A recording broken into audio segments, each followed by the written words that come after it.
Going Better, Growing Deeper. At part 3 na po tayo, Growing Better Together. Yan. Kung lalago tayo for the better, hindi naman maganda na isa lang, dalawa lang o 10 lang. Dapat sama-sama tayong lahat. So growing together as a family in the Lord. Yan. Ang key verse po natin, key text po natin, matatagpuan po natin sa 1 Corinthians chapter 12, verses 12 to 27. Yan, medyo mahaba po, pero pwede po ba, kagaya po ng kaninang pagbasa, salitan niyo po ako. Ako po muna, tapos susunod po kayo. Sige po, basahin ko po muna yung verse 12. Just as a body, though one, has many parts, but all its many parts from one body, so is with Christ. Verse 13, kayo po.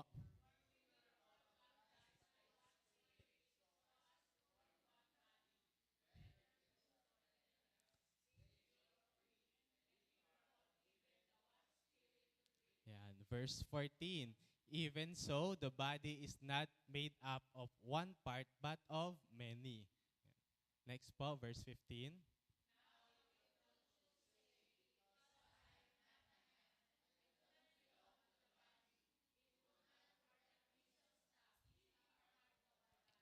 Yan. And if the ear should say, because I am not I do not belong to the body, it would not for that reason stop being part of the body. Next po.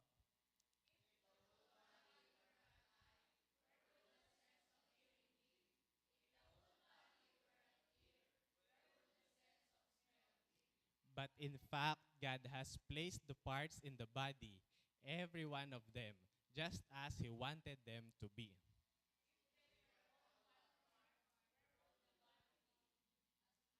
As it is, there are many parts, but one body.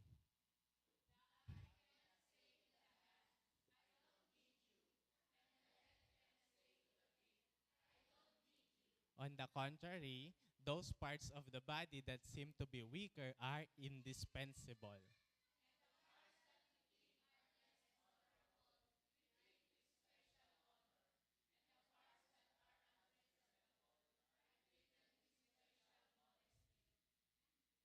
Next po. Ayan. While our presentable parts need no special treatment, but God has put the body together, giving greater honor to the parts that lacked it.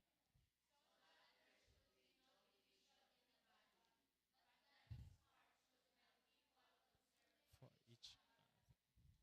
If one part suffers, every part suffers with it.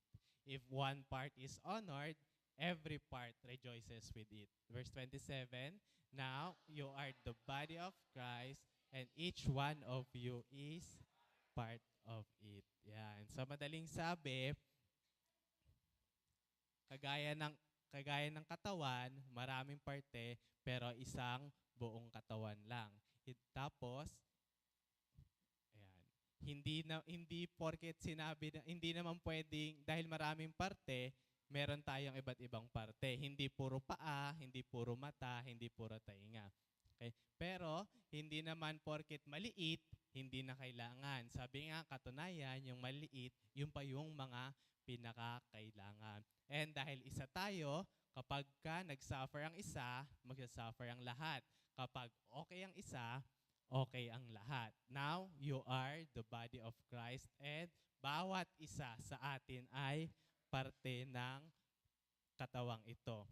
So, makatuwid, we are a family. Amen? Amen. Hindi tayo basta pamilya lang. We are family in the house of God. Amen po ba? Pamilya tayo sa church. At ano nga ba ang church? Yan. What is a church? We all know na church is not a building. Tama po ba? Building lang ba yung church? Hindi. It is not an institution. We are the church. Tayo mismo yung church. Ano nga yung Greek word nun? Kung natatandaan? Ecclesia. Ayan, tandaan po natin yan. Ayan.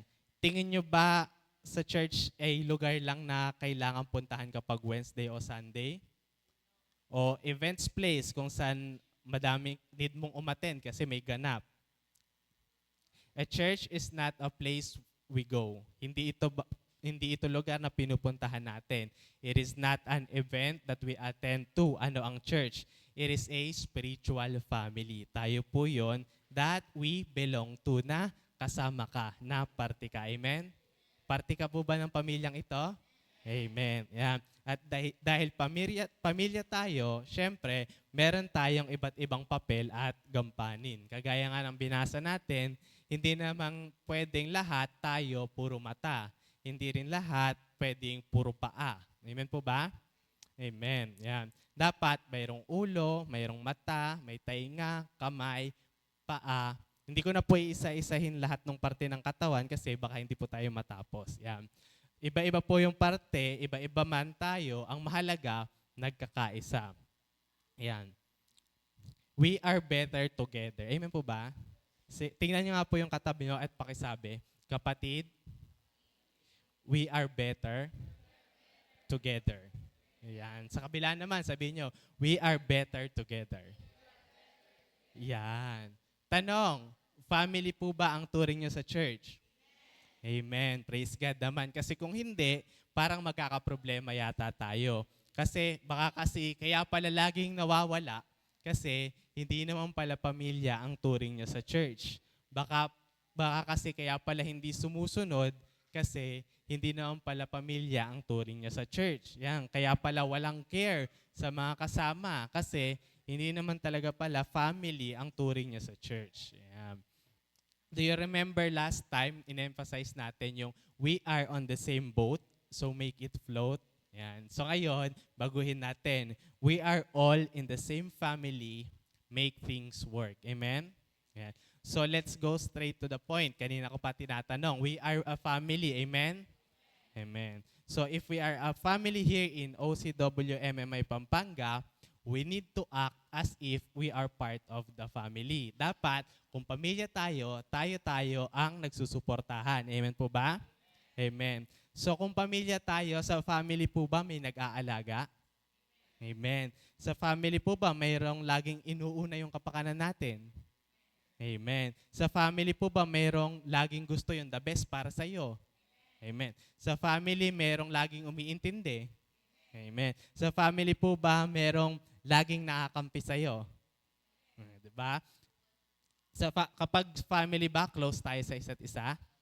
Ayan, amen. Maraming perks or benefits or positive sides ang pagiging member ng isang family. Pero, syempre, may mga kasama rin itong mga not so good sides. Tama ba? Amen. Sa family, meron bang sakit ng ulo? Amen. Parang may tinignan kayo ah. Okay, sa family ba, merong nagkakaroon ng tampuhan? Amen. Sa family ba, nagkakaroon ng misunderstanding? Amen. Yan. Pero, ganun din sa church. Kasi like every other family, hindi naman perfect ang family ng church. Although a church is a church family may not be perfect, it is a family made perfect by the love of the Lord. Amen? At dahil kasama ang pagmamahal ng Diyos, hindi mawawala yung tampuhan, hindi mawawala yung sakit ng ulo, yung konting misunderstanding, pero with the love of the Lord, always naayos. Amen? So kapag may tampuhan, sabihin sa katabi, dapat inaayos. Amen. And I hope and pray na wala namang tampuhan or misunderstandings na nagaganap dito sa church natin. Meron po ba? Yun, wala naman ako narinig. Yeah. John chapter 13 verse 25 says, by this, everyone will know that you are my disciples if you love one another. Yan. Although we are not a perfect family, we are made perfect by the love of God. Yan. In Timothy chapter 3 verse 15, yan, si Paul po ay nagbigay ng isang reminder. Pinaalalahanan po niya tayo na we are all in the same household. Isang pamilya po tayo, the family of God. Basahin po natin. Although I hope to come to you soon, I am writing you these instructions so that if I am delayed, you will know how people ought to conduct themselves in God's household, which is the church of the living God, the pillar and foundation of the truth. Yeah. So if we are in the family of God, we are expected to abide in some standards. Kagaya ng sinabi ni Pablo na alam dapat natin kung paano i-conduct ang ating sarili in God's household. Yan. Kung titignan natin yung 1 Timothy chapter 3, yan, nagbigay po si Paul ng mga qualifications ng mga leaders ng church. Yan po yung mga naunang verses. Pwede nyo pong balikan sa bahay, basahin nyo na lang po. Ayan. After that, niremind naman niya yung na nasa iisang household lang tayo. So, if a leader should have some qualifications of some sort, dapat mayroon din tayong mga characteristics na dapat makita bilang family in the house of God. So, bibigyan ko po kayo ng 4. Let me give you 4 things na expected sa atin as a family in Christ. Number 1, we are a family, therefore, we are expected to care for each other. Yan, sabihin nga po natin, care for each other. Yan. Galatians chapter 6 verse 2 says, carry each other's burdens. And in this way, you will fulfill the law of Christ. Ayan. Tatanungin ko po kayo, do you care for the person beside you? Sa katabi mo? Amen. Ayan. Sabi nga nila, pamilya tayo. Sino-sino pa ba ang magdadamayan? Carry each other's burden. Kapag ba may problema ang katabi mo, handa kang tumulong? Kapag ka ba nangangailangan ng advice ang katabi mo, handa kang magbigay ng advice? Kapag ba nangangailangan ng words of God na encouragement ang katabi mo, handa ka ba magbigay ng words of God na encouragement? Amen. So indeed, kapamilya nga ang turing mo sa Kanya. Yeah. So we have our care group strategy, di ba?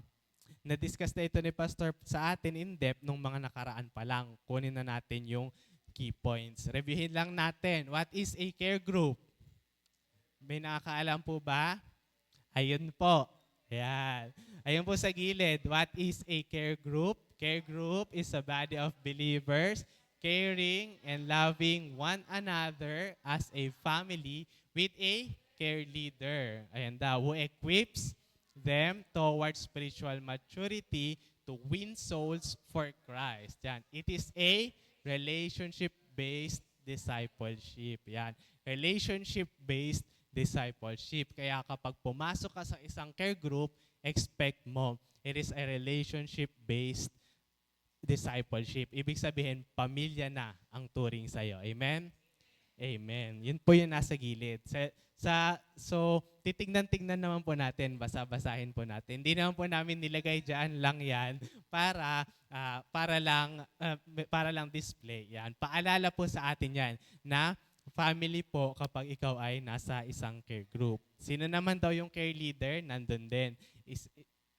Binanggit din. So yung care leader naman, sila yung mga leader, mature daw, sabi doon sa may signage natin kanina. Sila yung mga spiritually matured na mag-guide sa kanilang mga care members. So, what is care?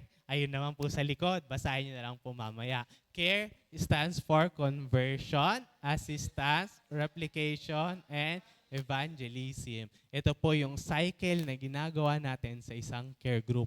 Kapag ka-convert, i-assist, replicate hanggang sa makapag-evangelize na. Yan. Pwede nyo pong basahin mamaya sa likod. Picturean nyo na rin po and i-share nyo na rin po. Iyon po yun, yung apat na board sa likod. Yan. So, it is a systematized, isang system yan, isang program yan. Mula una hanggang sa dulo. Sasamahan ka talaga. Para hindi si pastor lang, para hindi si sister lang, para hindi si brother lang, kundi tayong lahat ang nag-evangelize. Amen po ba doon? Amen. Next, tandaan niyo po ito. We, being a family, extends far more than the four corners of this church. Yan. Tandaan niyo po ito. Hindi tayo pamilya dito lang sa church. Pamilya tayo dito sa church, tapos pagdating sa labas, wala nang pansinan. Hindi po ganoon.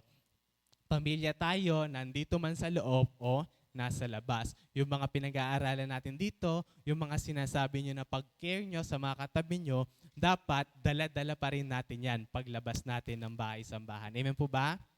Amen. Yan. So number 2. Yan. We are family, therefore we are expected to, number one, ano nga po yung number one? Care for each other. At number two, encourage one another.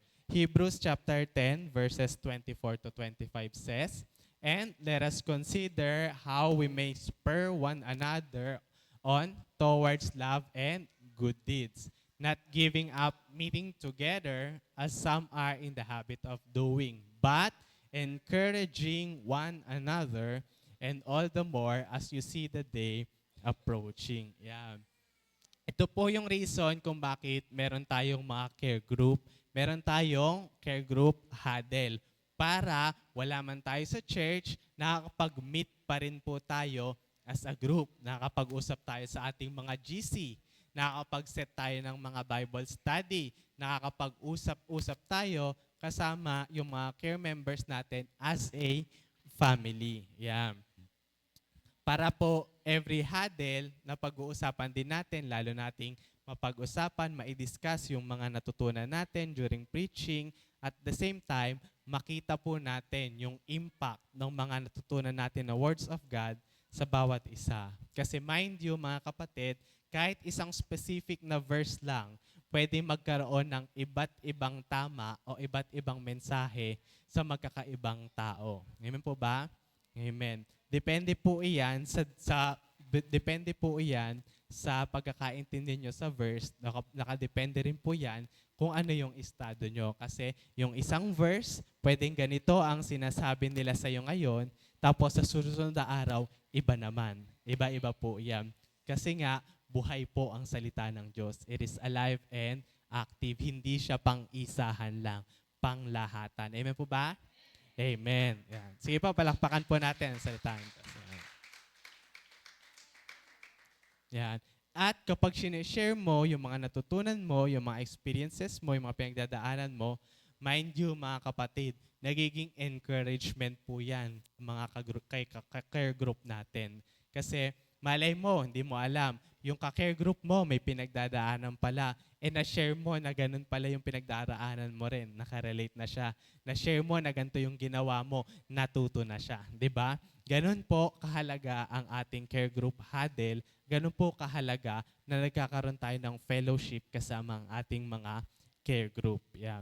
Sharing those things may be a great encouragement para sa iba. Kasi malay natin kung ano pala yung sasabihin mo is exactly yung kailangang marinig ng care group mo. Amen? Amen.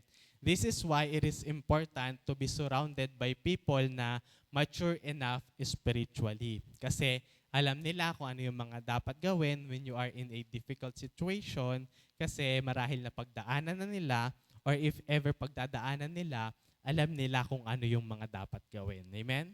Ayan. Sabi nga po sa Proverbs chapter 27 verse 17, "As iron sharpens iron, so a friend sharpens a friend." Yan. Kung gusto nating manatiling matalas, kung gusto nating manatiling matatag sa ating pananampalataya, kailangan samahan natin, paligiran natin ang ating sarili ng mga taong matalas din at matatag ang pananampalataya. Kasi kung gusto mong mapataas ang pananampalataya mo, tapos papaligiran mo ang sarili mo ng mga taong hindi naman nagbabasa ng Biblia, mahirap po iyan. Ayan po ba? Yeah. So, yan. You know what yan.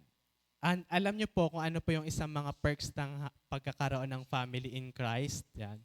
There is always someone who is ready to listen to you. Meron pong handang makinig sa iyo. Ramdam niyo po ba yon na laging may handang makinig sa inyo?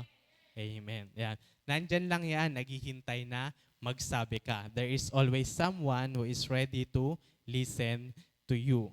Meron laging ready na makinig sa mga hanas mo sa buhay, sa mga problema mo, sa mga pinagdaraanan mo. Merong laging nag-share sa'yo ng mga encouragement, mag-share sa'yo ng mga Bible verse. Diba? May pinagdaraanan ka, magugulat ka na lang. Pag-check mo sa messenger mo, may Bible verse na sinare si Kumare. Ay, sakto to encouragement. Thank you, Lord. Diba?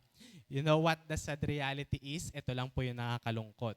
Kung bakit po marami yung nawawala sa church. Yeah. Nasa church lang kasi sila kapag convenient sa kanila. Pero when things get tough, nawawala na. Kasi nga, they don't have the family relationship here in church. Hindi pa ganun katunay na pamilya yung tingin nila sa kanilang mga kapatid, kaya tuloy hindi sila makapag-share ng problema, hindi sila makapag-share ng pinagdaraanan nila. Again, lagi nating sinasabi, sobrang dali, napakadaling maglingkod sa Panginoon, lalo na pag masaya, pag okay ang lahat. Amen po ba? Lalo na pag hallelujah, praise the Lord, ay talaga naman, maagang maaga, hindi na late, nauuna pang magbukas ng church. Di ba?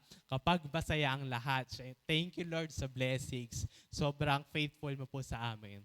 Pero minsan, kapag sinubok tayo, kapag dumating yung mga hindi magandang pagkakataon, dapat hindi tayo mawala. Amen? Sabihin sa katabi, huwag mawawala. Amen. Yan. At dyan pumapasok ang ating family members. Kapag ka nawala, hinahanap agad. Sino dito yung nawala lang saglit, hinanap agad ng kanilang mga care group? Di ba? Kasi family nga, ayaw nila na nawawala kayo dito sa church. Again, we, being a family, extends far more than the four corners of this church. Yan. Hindi tayo pamilya dito lang sa church, tapos pagdating sa labas, wala nang damayan. Nandoon pa rin ang encouragement paglabas natin sa bahay-sambahan. Amen? Amen. And pangatlo, number 3. Yan. Number 3, ang pangatlong point po is we extend a helping hand. Yan. We are a family, therefore, we are expected to extend a helping hand. Yan. Hindi ko na po hahabaan to, hindi ko na rin po papatagalin yung punto na to. Ito lang po yan. This is very simple. Iklian na lang natin. I can assure you this thing, mga kapatid. If ever na ang isa sa inyo, tandaan niyo po ito, if ever na ang isa sa inyo ay may pinagdaraanan na kahit na ano, there is someone here in the family na makakatulong sa iyo. Amen? May kailangan lang tayong gawin. All we have to do is ask. Yan. Humingi tayo ng tulong. Kasi wag tayong mag-expect ng tulong kung hindi naman tayo humihingi ng tulong. Amen. Again, ulitin ko, ano man ang pinagdaraanan nyo, ano man ang kailangan natin, mayroon dito sa family na to na makakatulong sa iyo. All you have to do is ask. Humingi ng tulong. Amen? Amen. Yan. So, yun po yung pangatlo. And pang-apat, yan. Again, ulitin ko po ulit. Next, we being a family extends far more than the four corners of this church. Inuulit-ulit ko po kasi baka akala nyo kapag Sunday lang tayo pamilya. Baka akala nyo kapag Miyerkules lang tayo pamilya. Hindi tayo dito lang sa church, tapos pagdating sa labas, wala nang tulungan. Meron kang kapatid, meron kang kapamilya na laging handang tumulong sa'yo. Nasa loob man ng church o wala. Linggo man o hindi. May prayer meeting man o wala. Humingi ka lang ng tulong, tutulong yan. Amen?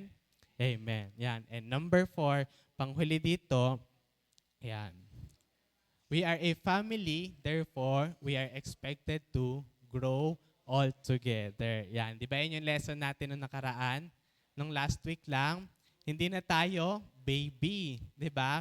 Let's crave spiritual milk para tayo ay mag-grow. Hindi na puro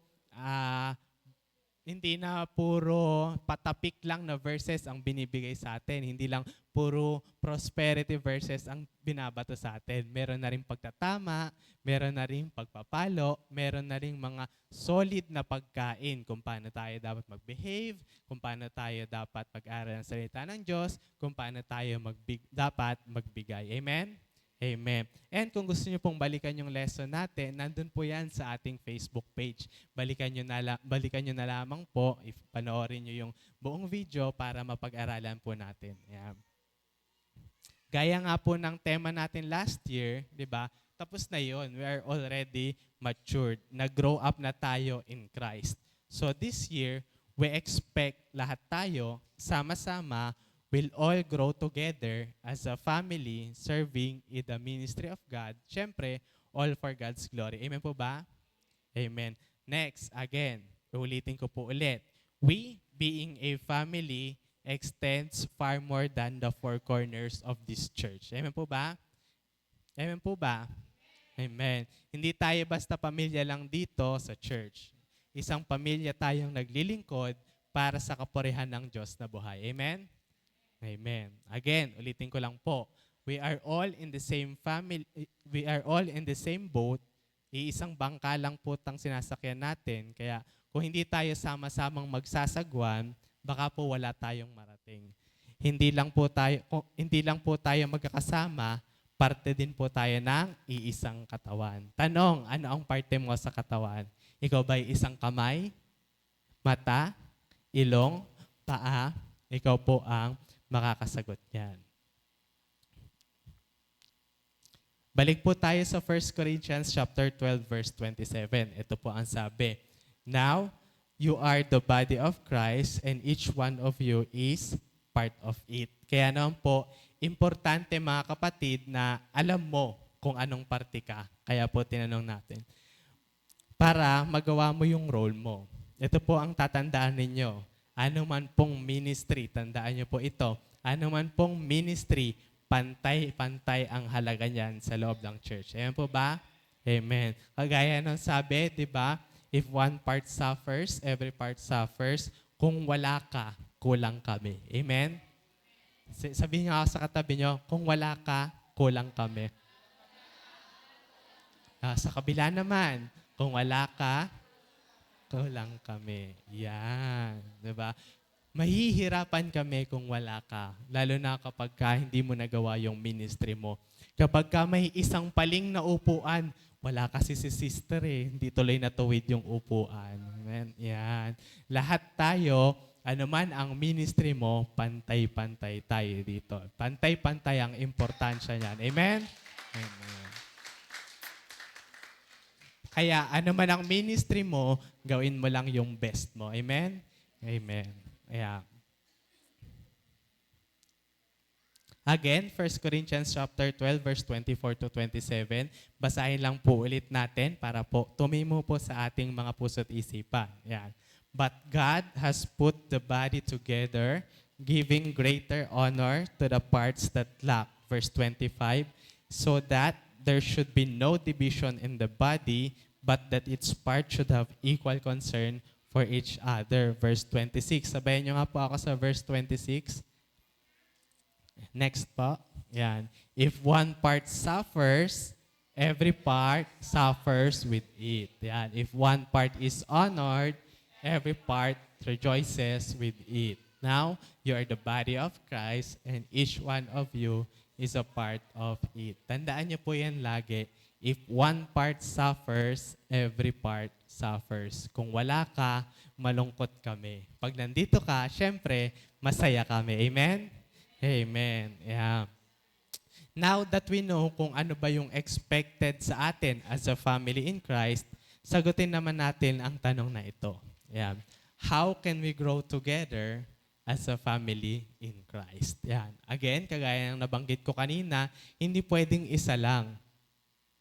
Hindi pwedeng 5 lang, hindi pwedeng 10 lang yung mag-grow, di ba? Kung mag-grow tayo for the better, dapat lahat tayo. Let us grow together as a family in Christ. Amen?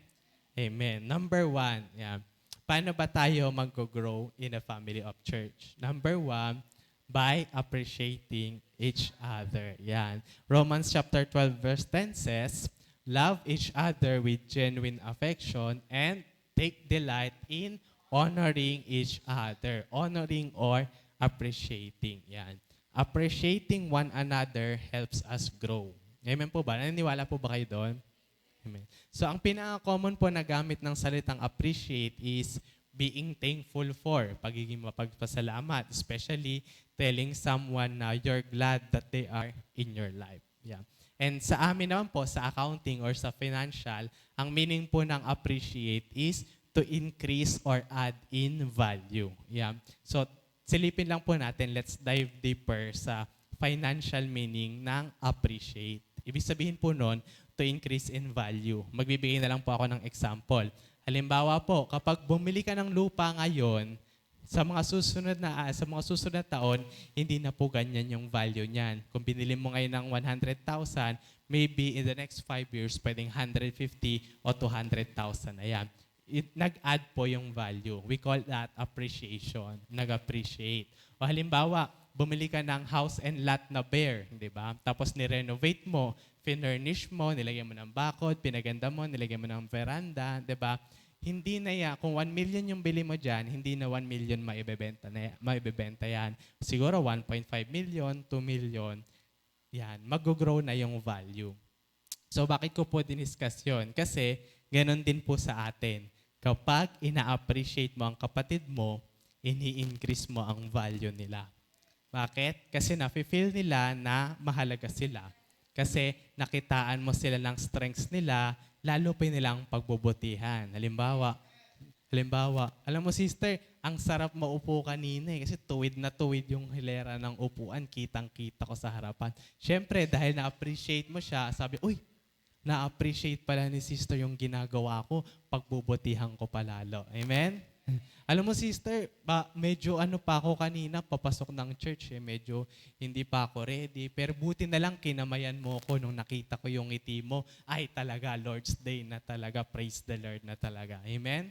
Yan, at dahil nakita ni sister na, ay effective pala yung pagkamay-kamay ko. Sa susunod na Sunday, dun pa lang sa gate, kakamayan ko na. 'Di ba? Nag-i-improve, nag-i-increase yung value kasi in-appreciate natin sila.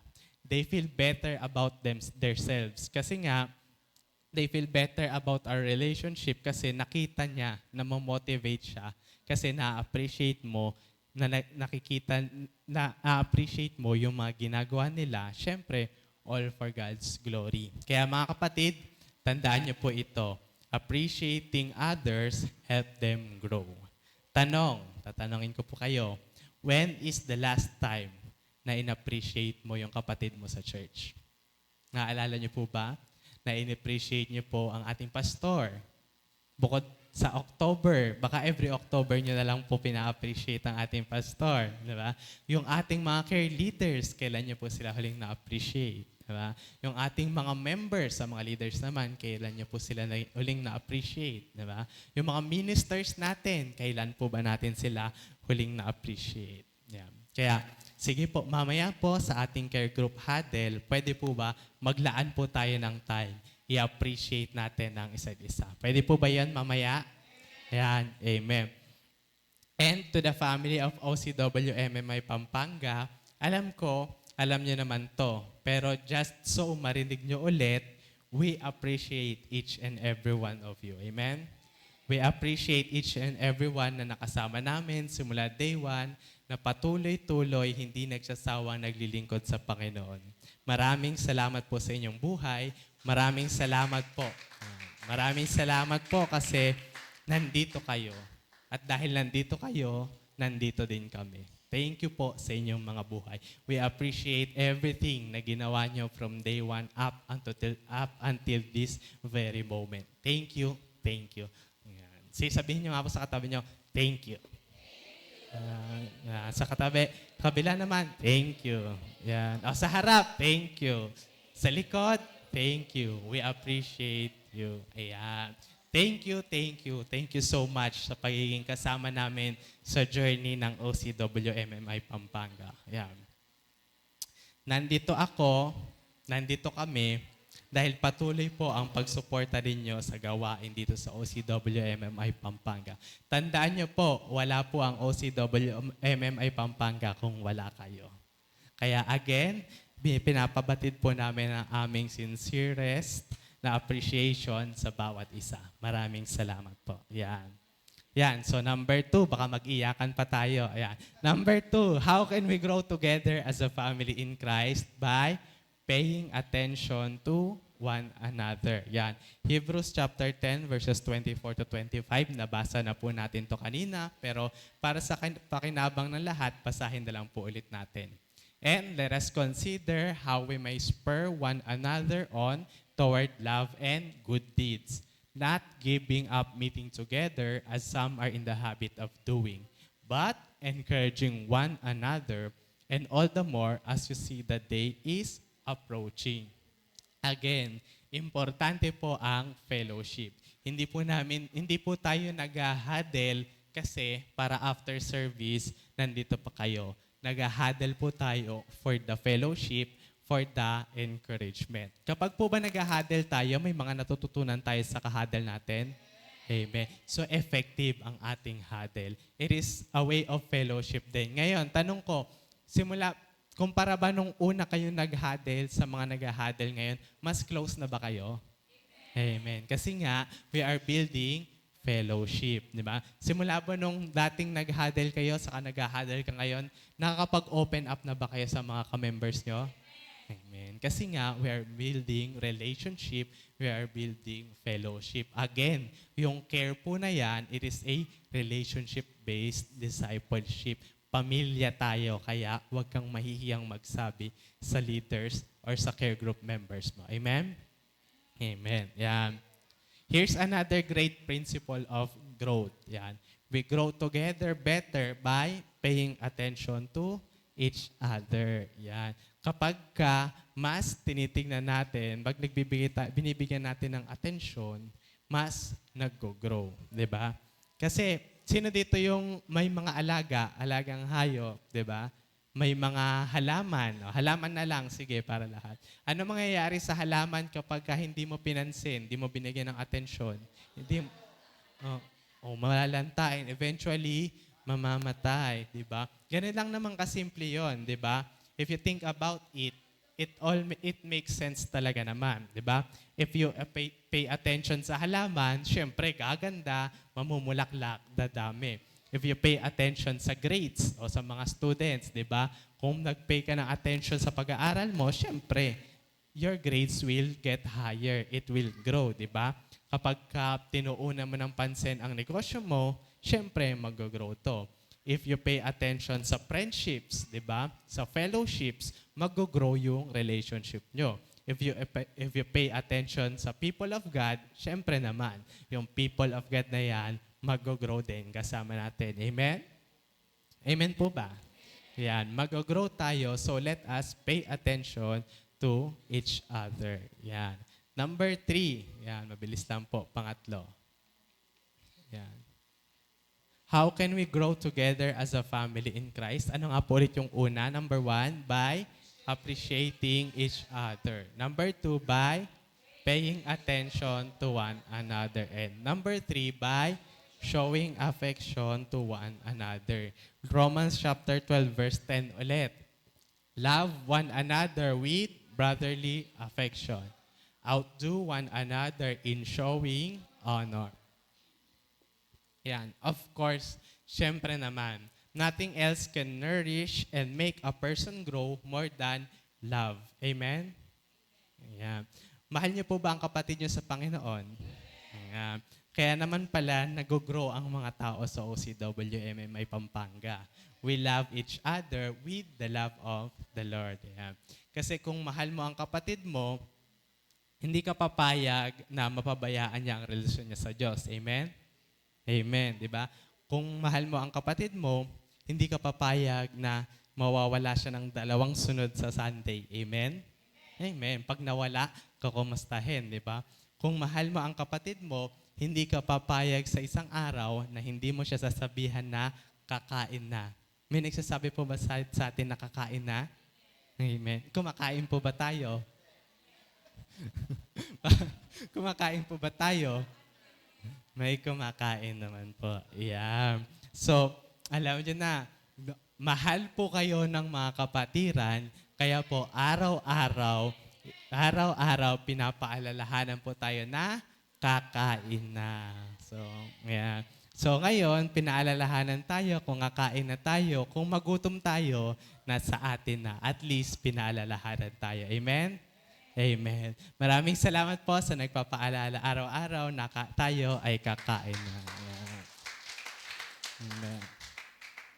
Hinahainan na rin po tayo. Babasahin na lang natin, kakainin na lang natin ang pagkain spiritual na hinahain sa atin. Yeah. So, okay na tayo sa mga kasama natin dito. Yan. Ulit, tanungin ko po, mahal niyo po ba ang katabi niyo? Amen. Mahal natin with the love of the Lord. Okay na tayo sa mga kasama natin dito. Ngayon, meron akong tanong. Mayroon ka pa bang mga mahal sa buhay na hindi natin kasama dito? Amen. Kung mahal natin sila, i-invite natin sila sa church. Amen? Amen. Yan. Invest and invite. 'Di ba?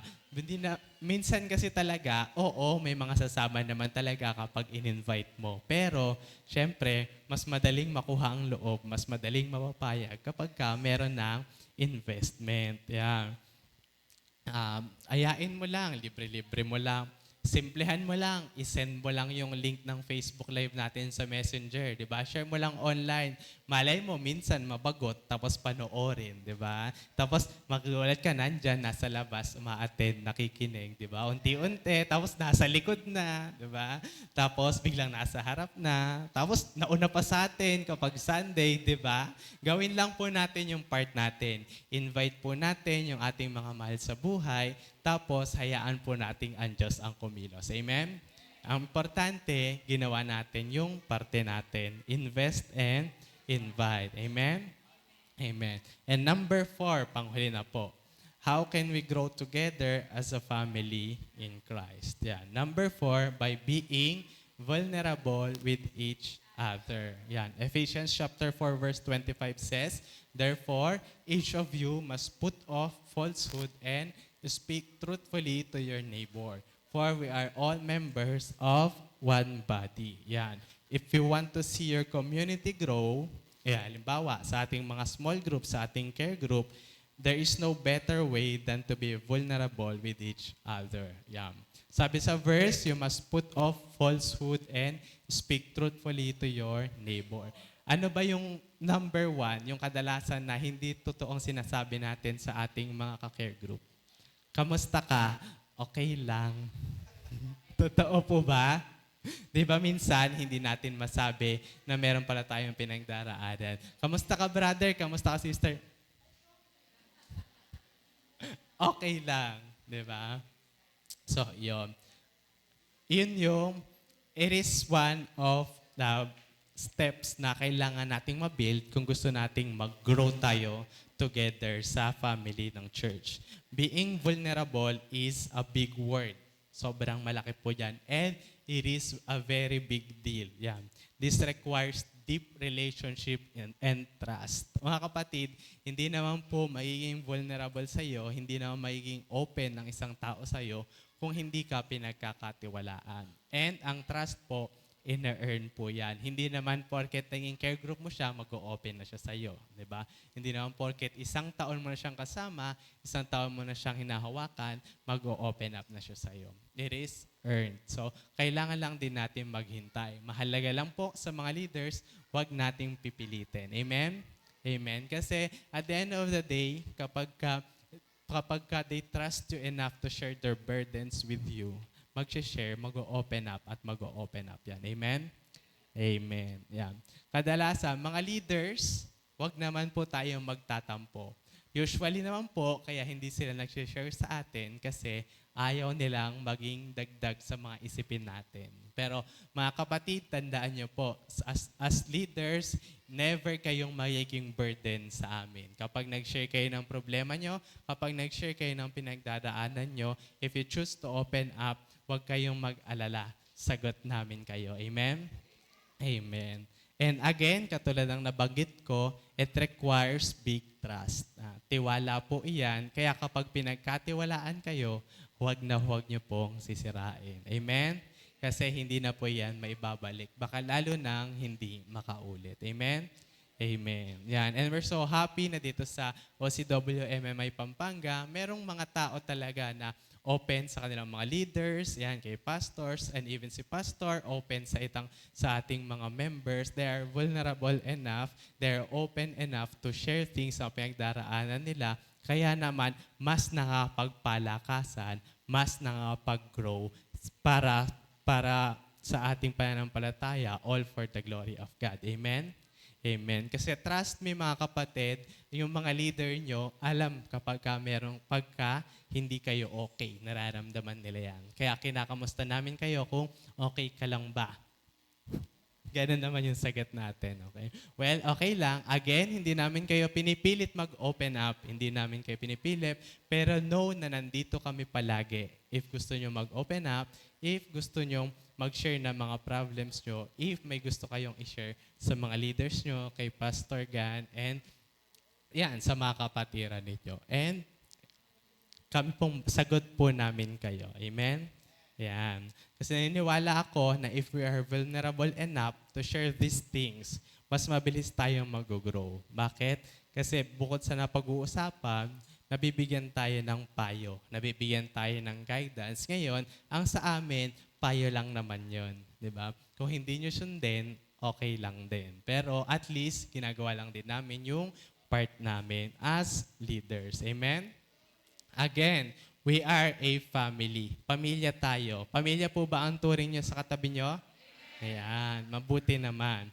Hindi lang sa bahay, sambahang ito, pamilya tayo kahit sa labas ng 4 na sulok ng simbahang ito. Amen? Let us care for each other, hindi lang tuwing nandito, hindi lang tuwing linggo, hindi lang tuwing Miyerkules. Kahit nasa bahay tayo, through chat, through messenger, through text, through calls, iparamdam natin sa bawat isa na we care for each other. Amen po ba? Amen. Yeah.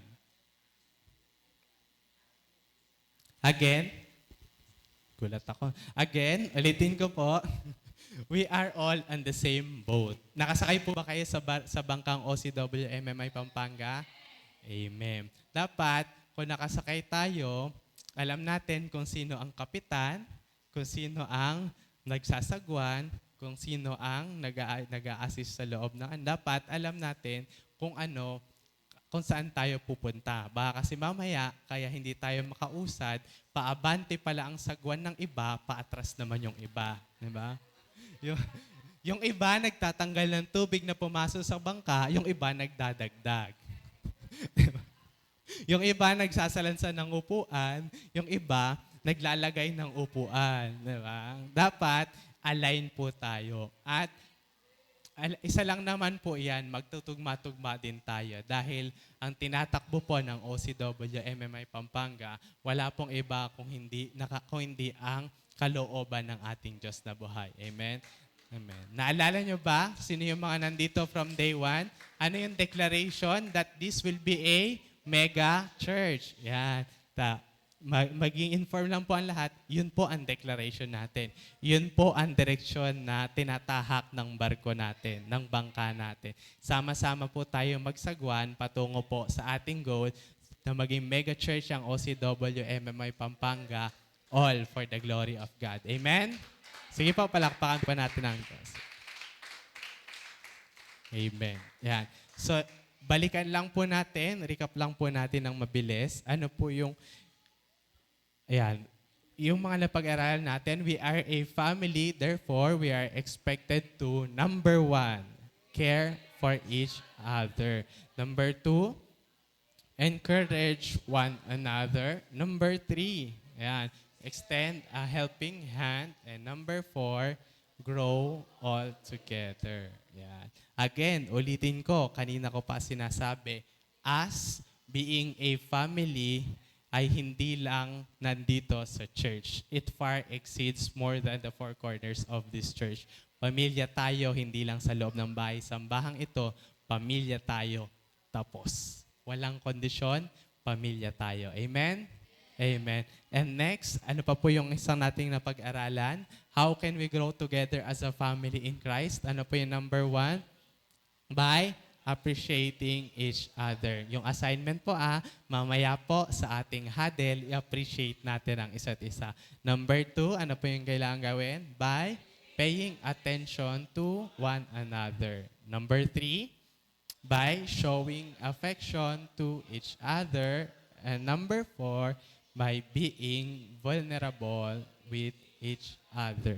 Again, gaya ng nabanggit ko kanina, hindi maganda na isa lang, hindi maganda na 5 lang, hindi maganda na 10 lang. Kung mag-grow tayo, let us all grow together as a family in Christ. Amen? Amen. So, ang ating pong Macarius Challenge, love one another so we can grow together in the family of Christ. Yan. Lahat po na napag-aralan natin, it all sum up to one. Love. Mahalin po natin ang isa't isa kasi kung maramdaman po ng bawat isa na narito sa bahay-sambahang ito, ang pagmamahal natin, sigurado, magpapatuloy yan, mananatili, sama-sama tayo, lalago, all for the glory of God. Amen? Amen. Sige po, tayo po'y manalangin. Hallelujah. Panginoon, maraming salamat po, Panginoon, sa iyong mga paalala sa amin, Panginoon, sa mga salita mo, Panginoon, na aming napag-aralan ngayong umaga, Panginoon. Panginoon, maraming salamat po dahil pinaalala niyo po sa amin, Panginoon, na kami isang family, Panginoon, sa bahay-sambahang ito, Panginoon. Na kami, Panginoon, ay may kanya-kanyang gamparin, may kanya-kanyang papel sa bahay-sambahang ito, Panginoon. Hindi lang kami narito para maupo, makinig ang salita. Nandito rin kami, Panginoon, para ibigay yung part namin, our ministry, or all for your glory, Panginoon. Maraming salamat din po, Panginoon, sa paalala mo sa amin, Panginoon. At maraming salamat, Panginoon, dahil na-confirm namin, Panginoon, narinig namin mula sa bibig ng aming kapatiran, Panginoon, na importante kami sa bahay-sambahang ito, Panginoon. Na kapag nag-suffer kami, ang isa sa amin, nagsasuffer kaming lahat. Kapag malungkot ang isa, malungkot ang lahat. Kapag masaya ang isa, masaya ang lahat. Maraming salamat, Panginoon, dahil meron kaming family, Panginoon, hindi lang sa loob ng bahay-sambahang ito, kundi family, Panginoon, sa aming buhay, Panginoon. Pangalawang family namin, Panginoon. Family na maaasahan din namin kagaya ng pag-asa namin sa aming biological family, Panginoon. Maraming salamat po, Panginoon, dahil patuloy kayo nagpapadala ng mga tao, Panginoon, na magke-care sa amin, Panginoon, mag-e-encourage sa amin, Panginoon, patuloy na handang tumulong sa amin, Panginoon. And Panginoon, maraming salamat dahil mayroon kaming mga kasama na mag-grow para sa iyong kapurihan, Panginoon. Lord God, as we continue to walk this journey, Panginoon, maraming salamat po, Panginoon. Tulungan niyo po kami, Panginoon, na laging sabihin, Panginoon, laging ibukan ang bibig namin, Panginoon, ang appreciation sa bawat isa, Panginoon. Panginoon, marahil marami sa amin ang hindi showy, Panginoon, ang hindi gumagamit ng words, Panginoon, pero tulungan niyo po kami na mabanggit ito para marinig ng bawat isa sa amin kung gaano namin na-appreciate, gaano namin pinapahalagahan ang kanilang ministry, ang kanilang ginagawa dito sa bahay-sambahang ito, Panginoon. And Lord God, maraming salamat po, Panginoon, dahil merong mga tao na nagpe-pay ng attention sa amin, Panginoon. Patuloy kaming tinututukan, Panginoon, para po patuloy na lumago sa iyo, para sa iyong kapurihan, Panginoon. Lord God, maraming salamat, Panginoon, dahil marami kaming kapatid na nagmamahal sa amin, Panginoon. We will never feel alone sa buhay na ito, Panginoon. And Lord God, tulungan niyo po kami, Panginoon, na magkaroon ng hearts, Panginoon, na mapagtiwala sa aming mga kapatid so that we can be vulnerable with each other, Panginoon, para makapag-share kami, Panginoon, ng aming nararamdaman, Panginoon. And Lord God, we pray, Panginoon, na as we continue this journey, Panginoon, simula ngayon, first month ng year 2025, Panginoon, na instill sa aming mga puso't isipan, Panginoon, na pamilya kami dito. Hindi kami magkakaaway, sama-sama kami, Panginoon. And maraming salamat dahil isa lang po ang takbuhin ng aming church, Panginoon. Isa lang po ang aming layunin. Walang iba kundi mapapurihan ka, mabalik sa iyo lahat ng papuri, Panginoon, at karangalan, Panginoon. Maraming salamat po, Panginoon. Dalangin namin yung mga napag-aralan namin, Panginoon, magsilbing kalakasan namin, Panginoon, and we pray din po, Panginoon, sa aming mga nakasama sa online service na ito, Panginoon, na magsilbing pakinabang itong gawain na ito, Panginoon, para sa kanila. Maraming salamat po, Panginoon. Sa iyo pa namin binabalik ang pinakamataas na papuri, pasasalamat at pagsamba. In Jesus' name we pray. Amen and amen. Again, ano nga po ulit ang ating Macarius Challenge? Love one another so we can grow together in the family of Christ. Saba po yung malakas. Love one another so we can grow together in the family of Christ. Amen. Again, ulitin ko na lang po. Isa na lang po ulit. We being a family extends far more than the four corners of this church. Stay super blessed in Christ. We are Macarius. To God be the glory.